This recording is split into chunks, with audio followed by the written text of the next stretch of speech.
পাঠ ১১১ ঘট ভরা রবীন্দ্রনাথ ঠাকুর। আমার এই ছোট কলসখানেই সারা সকাল পেতে রাখি।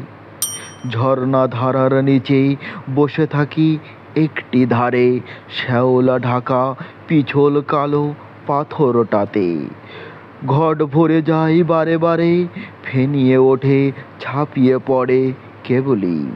সবুজ দিয়ে মিনে করা শৈল শ্রেণীর নীল আকাশে ঝড়ঝড়ানির শব্দ ওঠে দিনে রাতে। ভোরের ঘুমে ডাক শোনে তার গায়ের মেয়েরা, জলের শব্দ যায় পেরিয়ে বেগুনি রঙের বনের সীমানা। পাহাড় তলির রাস্তা ছেড়ে যেখানে এই হাটের মানুষ ধীরে ধীরে উঠছে চড়াই পথে।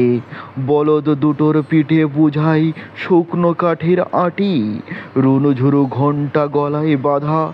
ঝড়ঝড়ানির আকাশ ছাপিয়ে ভাবনা আমার ভাসিয়ে নিয়ে কোথায় চলে পথ হারানো দূর বিদেশে।